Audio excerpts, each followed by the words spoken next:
Dr. Delon Omrow serves as an Associate Dean at Centennial College, one of Canada's leading interdisciplinary post-secondary institutions that prepares our leaders of tomorrow. You may already be in a leadership position yourself, or you may be aspiring to advance into a leadership position. We think you'll agree that after listening to Dr. Omrow's advice on active listening, authentic collaboration, and the importance of building joy in an organization, you'll have many of the necessary ingredients to become an even more effective leader in whatever community you serve. Leaders of Tomorrow is the focus of Season 4 of Connect for Life, the podcast, hosted by President and CEO Melanie Taddeo. This interview was recorded via Zoom on April 24th, 2026. But first, a brief message from our host about inclusive emergency preparedness for people of all abilities. Be sure to check out the show notes for more information about this event on May 15th, or visit our website at connectforlife.ca. Are you prepared for an emergency situation? 9 times out of 10, people are not prepared. And then add in if you're an individual with a disability or a senior, there's other things to consider. Join us Friday, May 15th, Inclusive Emergency Preparedness for People of All Abilities. To register, visit our Eventbrite page or our website for more information.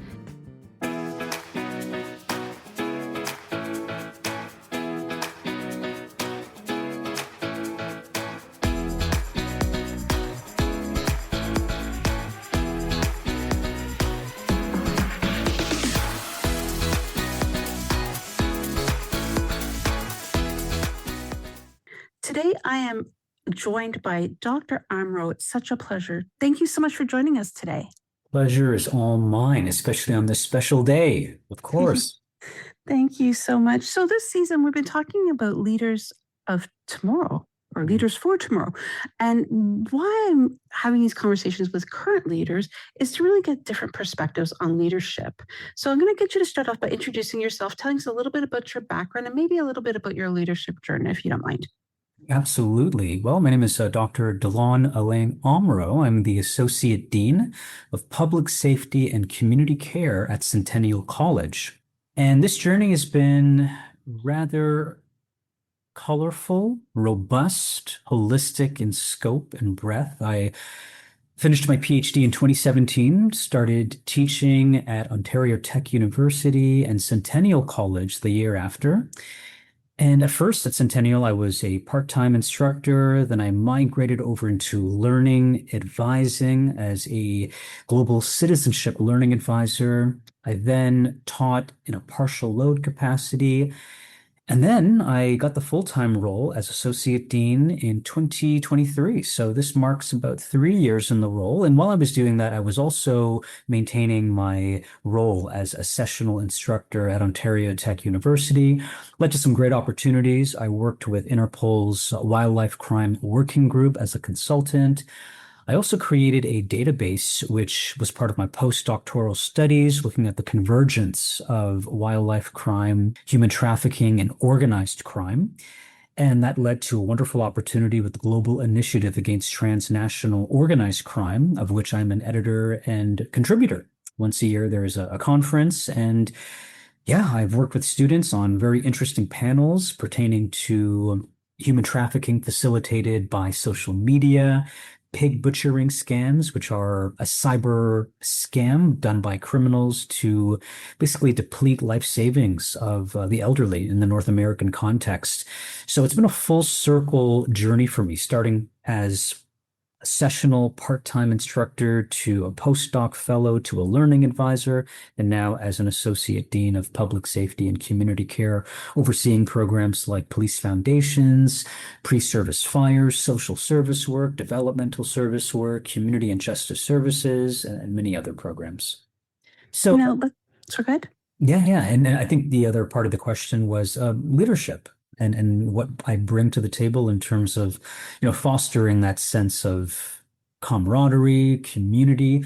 And, really simply put, before I took the job as an associate dean with the Department of Public Safety and Community Care, I quite serendipitously, I came across an article by the World Economic Forum. And this was about 2022, 2023.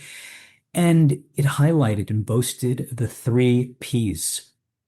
And ironically enough, I used this as a great tool during my interview for the role as associate dean. And the three P's are the following: people, purpose, and praise.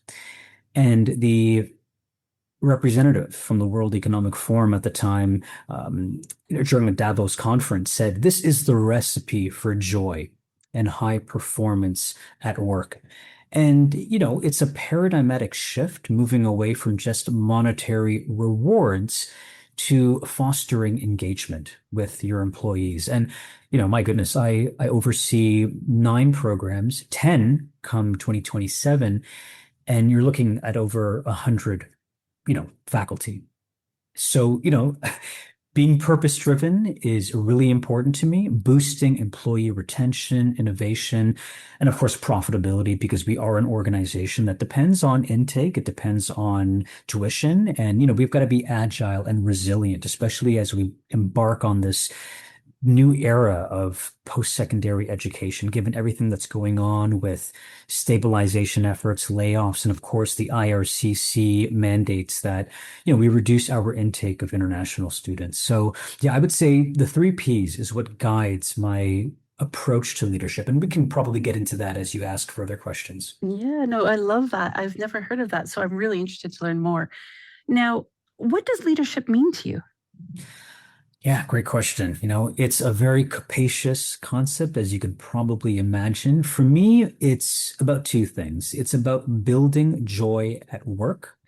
And, I would say it goes back to those three P's. It's about identifying purpose and ways to praise your employees. And, the people piece is about fostering that sense of belonging by prioritizing well-being, fostering teamwork, maybe even reevaluating traditional work structures. And that could come to the table with little steps and changing the culture, if you will, right? Connecting daily tasks to larger, meaningful goals, whether it's sustainability or societal impact, helping employees find meaning, increasing retention and performance. And one of the things that I did as an associate dean is engage in praxis, which, very simply defined is linking theory to practice. Okay.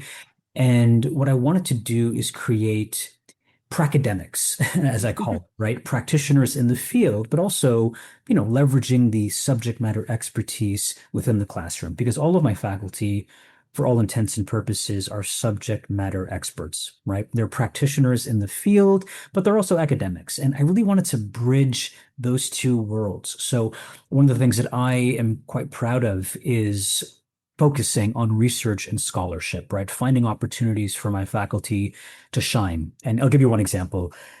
There is a remarkable opportunity for my faculty to visit Spain this summer to talk about what they do to foster that sense of belonging, to foster psychological safety for their students, identifying situational and, what shall we say, institutional barriers for students. And, I had my faculty propose a poster presentation, and, I went through each one of them with other stakeholders at the college, and we chose one person that will be presenting at this conference in Spain. So that's one of many ways in which we try to leverage our subject matter experts and really try to promote the work that they're doing inside the classroom, but also outside of the classroom. I love this. It's so innovative and it's a breath of fresh air because I think when we think of academia, we think of theory, we think of classroom, the studies, the whole side of it.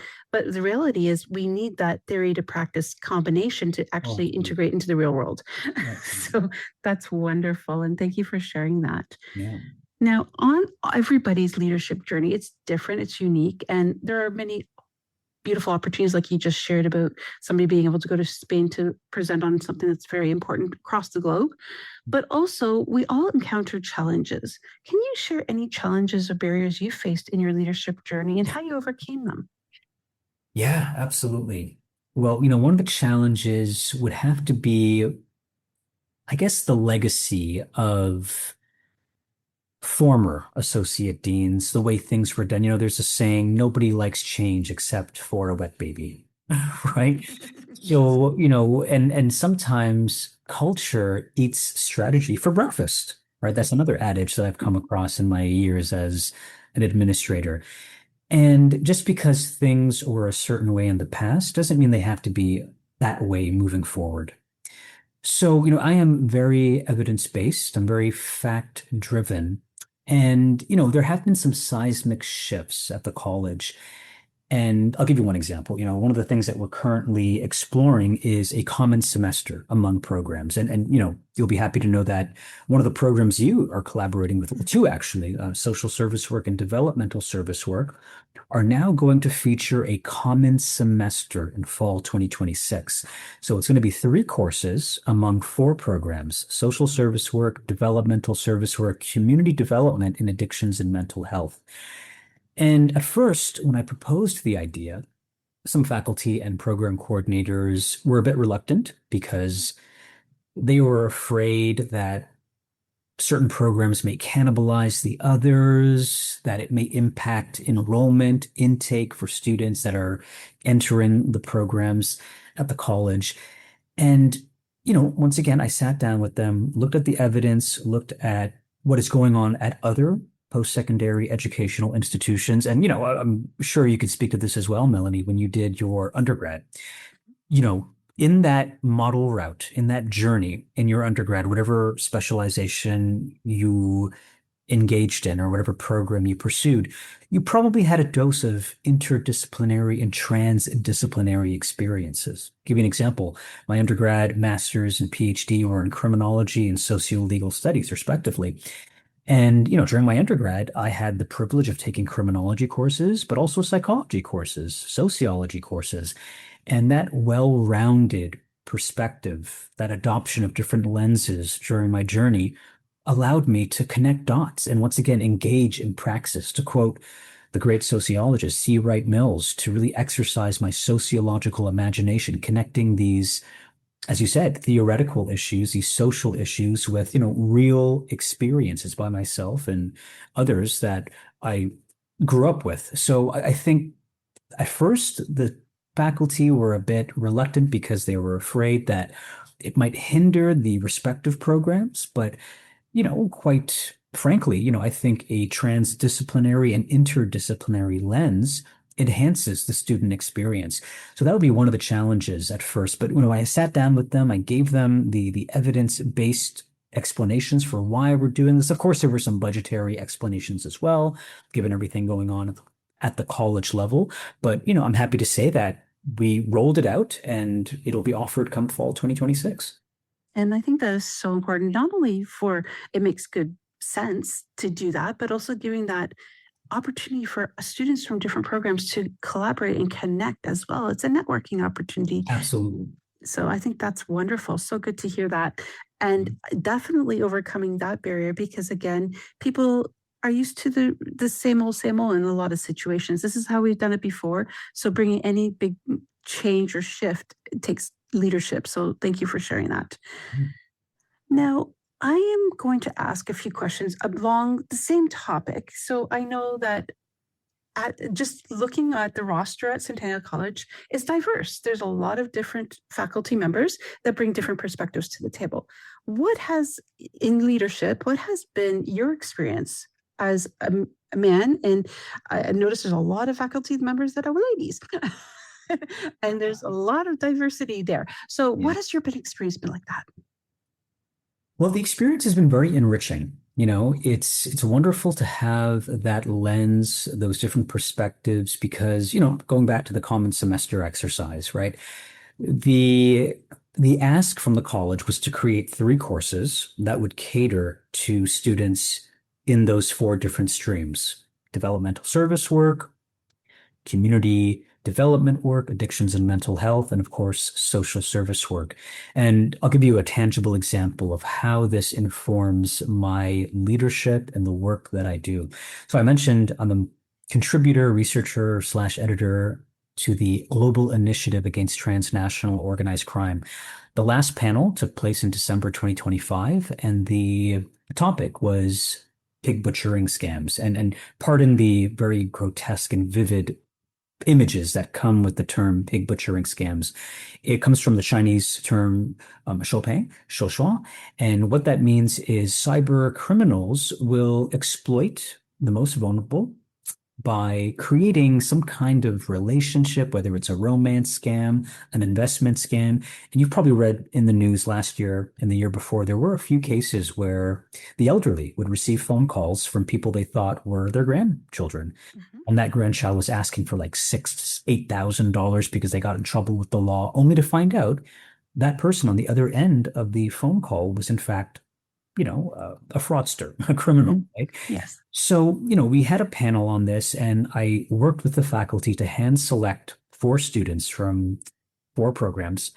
And yes, as you mentioned, right, these are predominantly women, women of color, and the sheer perspectives in diversity just created a wonderful learning opportunity. For example, we're looking at this phenomenon through the lens of social service work. Okay, what can we do? How can we respond to these challenges from a social service worker lens? Developmental service work.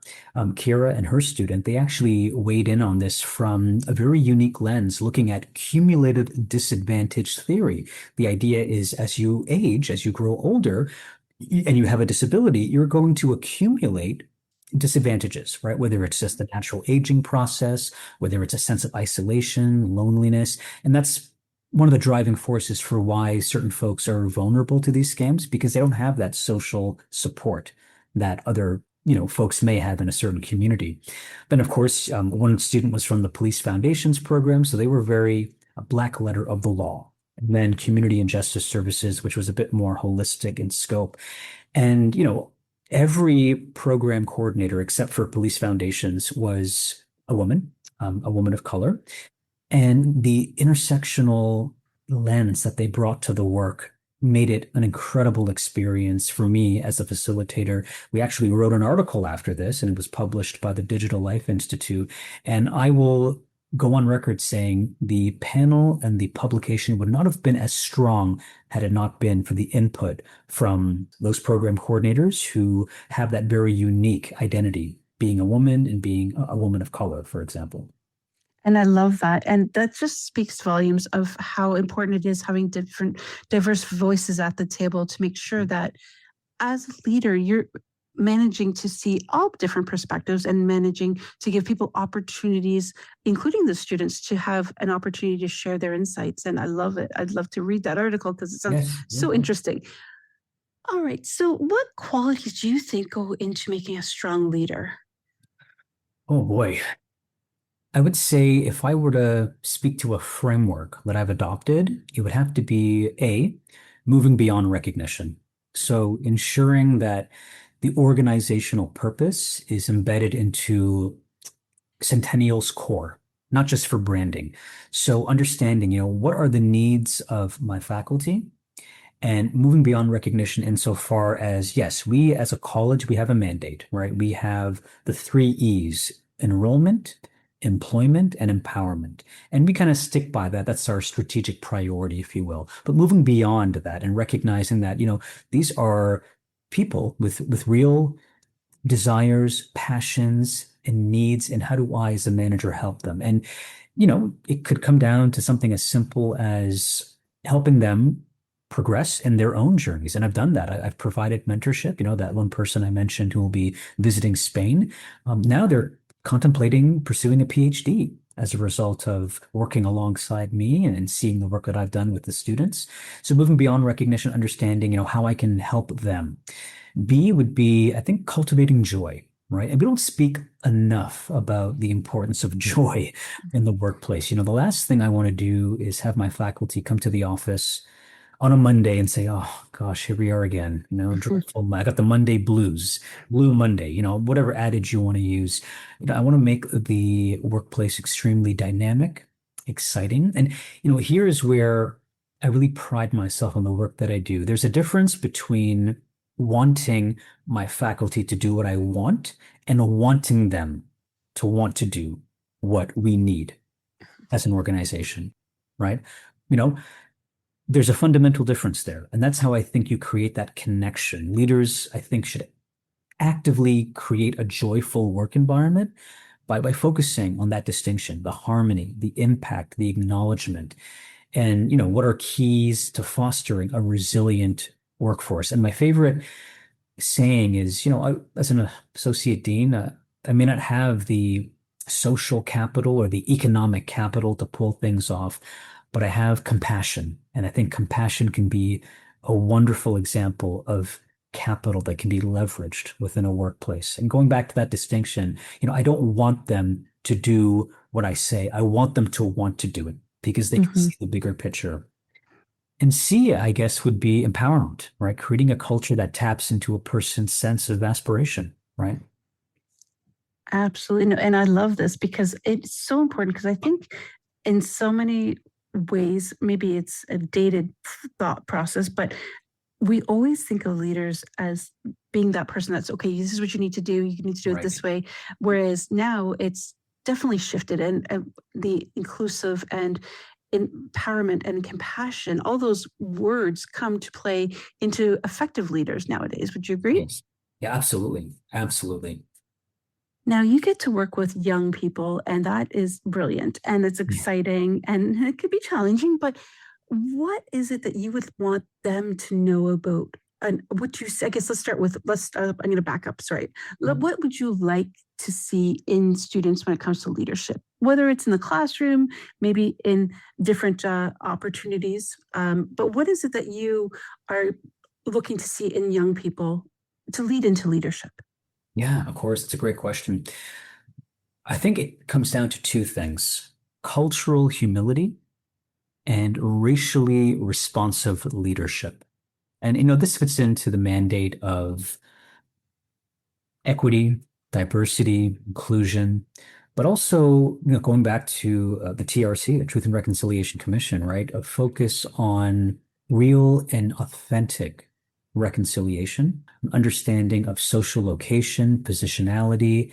And I think leadership, going back to that racially responsive leadership, comes to adopting, fostering, and honing those skills of cultural humility.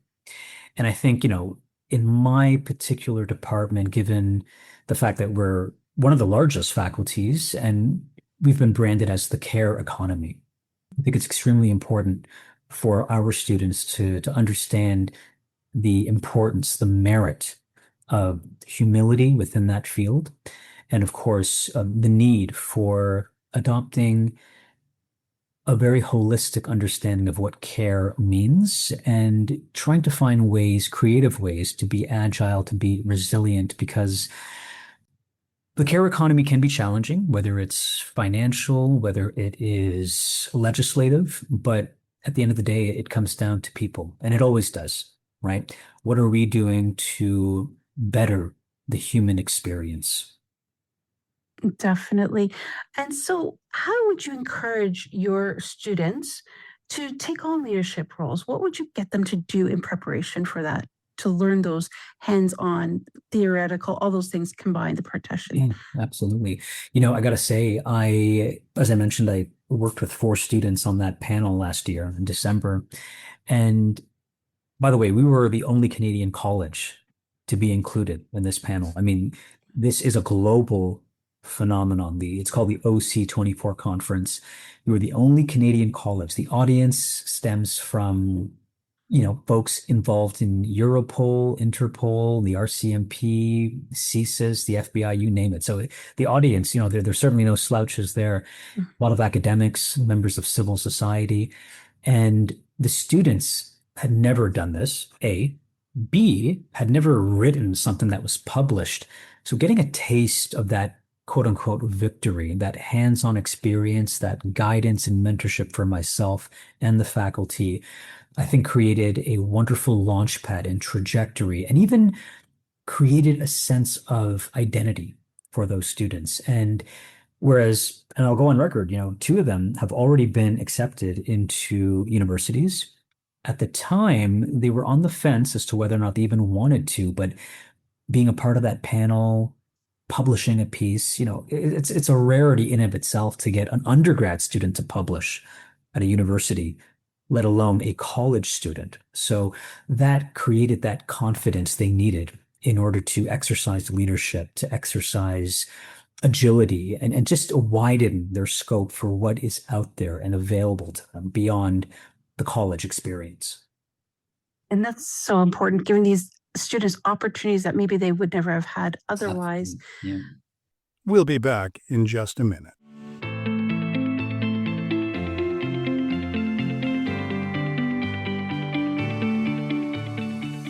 "10 years in the making, Connecting Possibilities, the story of Connect for Life" is Melanie Taddeo's newest publication about the charity she created in 2014. I'm Melanie Taddeo, the founder of Connect for Life. Connecting Possibilities is a story of growth, leadership, and accessibility. It is the story of Connect for Life. Available in paperback and EPUB versions globally through all major online retailers. Do you find that the youth or the young people of today are invested more so in the future in areas of leadership than perhaps in our generation? That's a really interesting question because, based on what I've read, the Gen Zers don't have that sense of stability that previous generations had. As you know, they're part of the gig economy. They're inheriting social structures that we created or previous generations have created. And it's all about the quick gain. Whereas, and based on what I've read, I'm certainly not a part of the boomer generation. Mhm. I am a millennial, and I was always brought up with the values that you put in the time and there will be a reward. What I'm finding now is it's immediate gratification. So it's hard for me to answer that question because I haven't seen the data. Being in this role for 3 years, we certainly keep in contact with alumni, but I haven't seen folks invest in that time with respect to staying at one place versus kind of casting a wider net and shifting. And that may be something that is more systemic in nature, given the fact that a lot of the work that is out there is contract, right?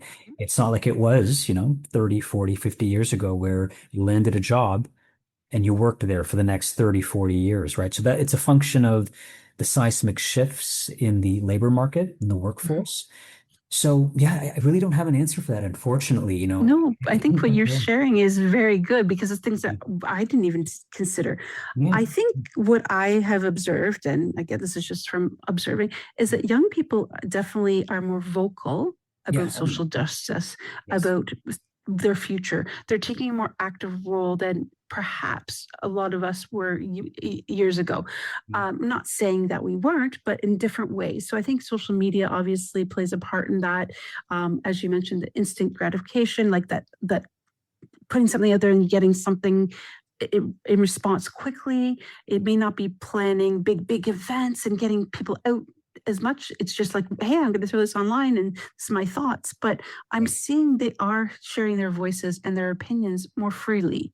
That I guess. And I also find having spoken with a lot of younger people in college, what they're wanting to not only accomplish their careers and look what goes next for their lives, but also making sure that they're playing a part at, whether it's the environment, whether it's about not so much politics, but making sure that the communities that they're residing in, things are affordable. So they're really starting to share their concerns where perhaps before it was a little bit quieter. That's kind of what I'm thinking. Your thoughts? Yeah, absolutely. I agree. And I think that social media piece plays a huge role, that sense of anonymity, Mhm. sharing their perspectives and building a movement, right? I mean, Mhm. the last, I would say, 2 decades with the inception of things like Instagram, TikTok, X, formerly Twitter, right? I mean, it creates these virtual communities. It creates a sense of belonging and an exchange of very interesting ideas that can be leveraged for social change. We saw this during the Arab Springs Occupy movements. We saw it during the G20 summits. Quite recently, what's happening abroad in terms of geopolitical tensions, climate change, right? So, yeah, so many issues. And I think the youth are more empowered because of technology. And I think it also has to do with the evolution of governance, the evolution of surveillance. Or, I mean, I'm thinking back to the 70s, right? Kent State, right? When you had college students being gunned down by agents of the state, the Vietnam War protests, civil rights movement, the women's movement, right? Now, we've got the sensibilities in place. We've got the technology. We have the know-how on how to create social movements and how to really enact social change, not only nationally, but internationally as a result of globalization and interconnectivity. Absolutely. You touched on this a little earlier in our conversation, mentorship. How important is it for a young leader to have a mentor? Oh, it's the cornerstone of success, right? I mean, just going back to my own journey, I would not be where I am today had it not been for mentors. I'm thinking back to the dean of the Faculty of Social Sciences and Humanities, Peter Stewart. I'd love to, have a moment to just sing his praises. Mhm. He has opened so many doors for me. And, I met him when I was a sessional instructor.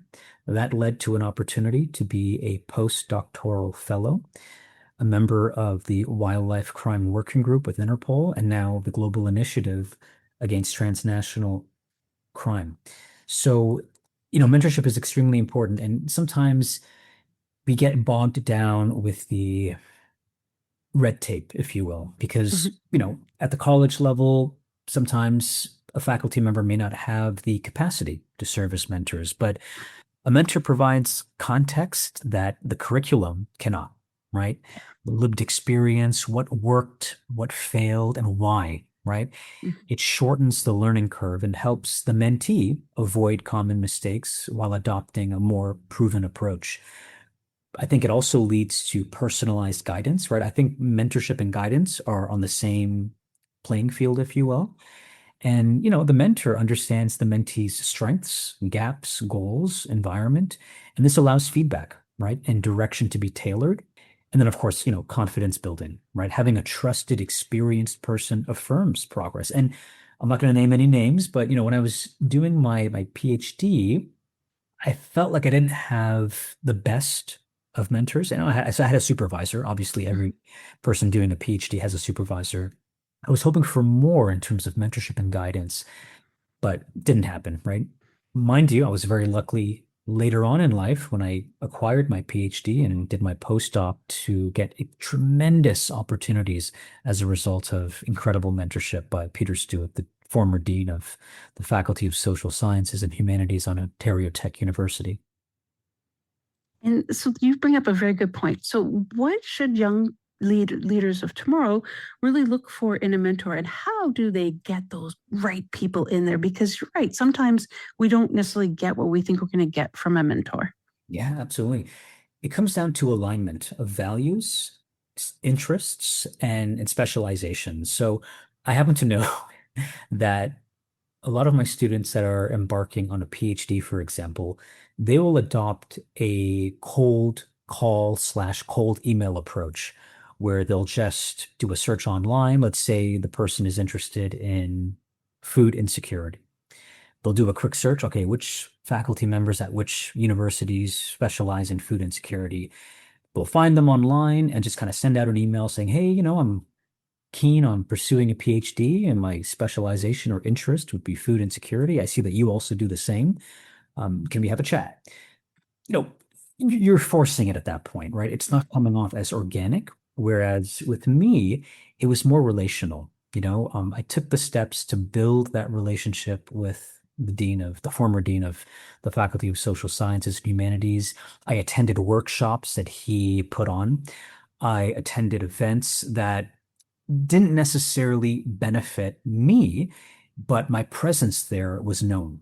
Mhm. And it's got to be reciprocal, right? It has to be a give and take dynamic where you're not just seeking mentorship because you're engaging in this PhD journey. you have to also, be wary of the fact that, that mentor may have certain needs from you in the sense of attendance or engagement or showing up. And I think that's my biggest piece of advice is to show up. Don't necessarily do something because you're getting something in Mhm. exchange, right? When you give with the expectation of return, you will always lose. Mhm. Okay. So it's relational. You've got to build that relationship organically as opposed to just eking out, you know, um, some kind of, I guess, victory or takeaway on your part. I agree 100%. It's so funny because whenever I have conversations with students that come to work with us at Connect for Life, it Mm. has to be mutually Yeah. beneficial. It can't just be us asking you to help us. What is it you want to get? So, starting with that mentality, because I think too many times, well, you're going to be my mentor, so I expect you to do this, this, and this. But hold Right. on, you have a responsibility as a mentee as well. So, Right. it's having that conversation. So, thank you. That's Yeah. very good perspective. Now, you've obviously done leadership in many different areas, especially with your background in criminology, working at different capacities over the years.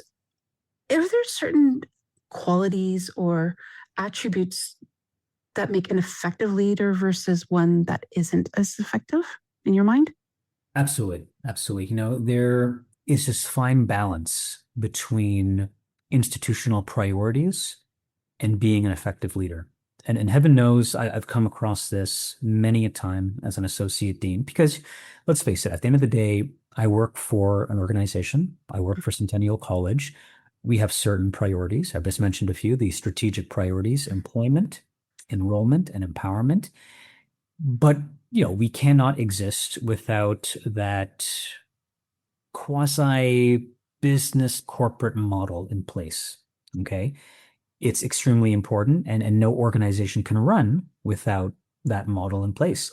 So, on the one hand, from academic leadership, from the board of governors, I'm being asked to implement changes for budgetary considerations, but I also have to weigh those with the needs and the input from my faculty. So, what I think makes an effective leader includes things like active listening. Okay, listening to what the faculty have to say about some of these institutional priorities, what works and what doesn't work. Not necessarily managing with the proverbial iron fist, right? It's about understanding that you need to have a clear vision, okay? And that clear vision may not always align, but it's about working through, navigating with the faculty, and doing it with integrity.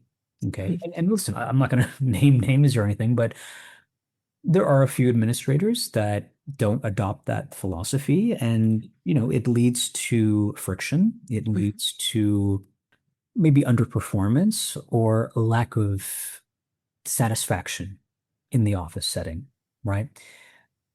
Emotional intelligence is extremely important as well, right? It's responding with empathy. It's about building strong relationships and finding that healthy medium between what the institutional priorities are and what the faculty needs. And, my favorite acronym is BATNA, right? The best alternative to the negotiated agreement. So I've leveraged that in my career when I'm negotiating, when I'm trying to engage in a min-max strategy. What is the minimum my faculty are able to offer? What is the maximum they're able to offer? And finding that healthy ground. And with that comes creativity, right? It's the ability to motivate, to energize others, and to do so in a way that doesn't make them feel like they're excluded from the decision-making table, because that can also lead to a lot of friction, right? And acknowledging the contributions and celebrating their progress and making that align with our institutional priorities. You're definitely sharing all of the what I consider vital pieces of being an effective leader. So thank you for that. Now, what advice would you give young leaders for tomorrow, the leaders of tomorrow? Yeah, absolutely. I encourage everyone, right, young or old, to really delve into that piece I mentioned before about the World Economic Forum, the three Ps. I mean, that's my mantra, Mhm. right? Effective leaders recognizing that performance comes from individuals and Performance will come from individuals when they feel seen, supported, and respected. And that means investing time to understand team dynamics, motivations, challenges, psychological safety. Extremely important because without going into too much detail, before I inherited this portfolio, there were some challenges, and my role was to identify those challenges and recreate the team. So people feel valued and empowered when they're recognized, when their psychological safety is secure. And, with regards to purpose, it's about giving direction and meaning to work, right? Articulating that clear vision and connecting those daily tasks to broader goals so that the team understands why their work matters. And, purpose, I think, aligns with efforts. It reduces confusion. It helps with the decision-making process. And when it comes to praise, and this is my favorite piece, there's a term called micro affirmations. Okay. I begin every meeting with micro affirmations, which proactively creates that sense of inclusion. And what it does is it identifies little tasks that certain faculty do and promoting it. And, one example is the common semester piece, right? We just took Mhm. a college council, and during college council, I carved out at least 5 minutes to praise, identify, recognize the work that the faculty did. And the response, the smiles on their faces, the emails that came afterwards shows you that a small micro affirmation goes a long way, right? Affirming the work that they're doing, creating a positive environment, and making sure that these affirmations are, of course, genuine and authentic, not merely polite niceties, right? Mhm. I think they can be incorporated within any organization. Absolutely. That is beautiful. I love that. And you know what? Sometimes people do their job and they don't feel like they're being acknowledged for what they Oh, do. And I think that's so important because we spend majority of our day at work. absolutely. Yeah, no, that's wonderful. So now how can our listeners get in touch to learn more about yourself? Is Oh, there, yeah. yeah. Absolutely. Well, yeah, if you do a quick search of my name, the powers that be, the search engine optimization, I finally got that title I was vying for. So it comes up as author, right? Given my publication history. And under that, you'll find, my LinkedIn, my profile at Centennial College, at Ontario Tech University, the Global Initiative Against Transnational Organized Crime.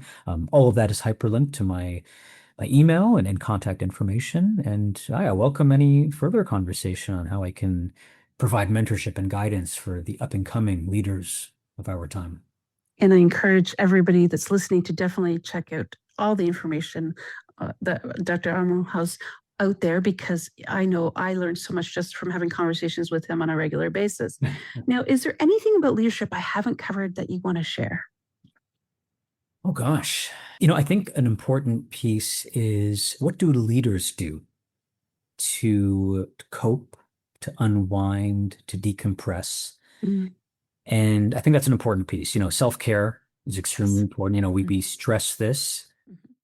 for faculty, we stress this for students, right? Yep. And I think an important piece is creating that space for leaders to articulate what they need. And hey, listen, I'm not going to go on record saying I haven't had bad days. I haven't Mhm. had challenging days. I haven't taken work home with me. But with that being said, I think it's important to also recognize that leaders are people too. And what works for them may work for other leaders. And I think we can create a community of inquiry, a community of practice. And, we have that mechanism, we have that infrastructure in place. For example, once a year, we have the community of or heads of community services annual meeting where associate deans from all colleges across Ontario meet. We bounce ideas off one another. We share best practices. And we have a moment to talk about some of the challenges we face as well. And it's a wonderful exchange of information and support. So yeah, that's a really Y- important piece, I think. How did I it feel? agree. Yeah. Yeah, no, self-care is important for every person. And then also at the same time, self-reflection as a leader, I think also goes hand in hand with that Yeah. because this is how we learn and grow and also to see how effective we're being. Yes. And I want to just say thank you so much for this conversation. It has been enlightening. You've shared so many insights that will leave our listeners with food for thought. And I want to thank you so much for your time today. Until next time.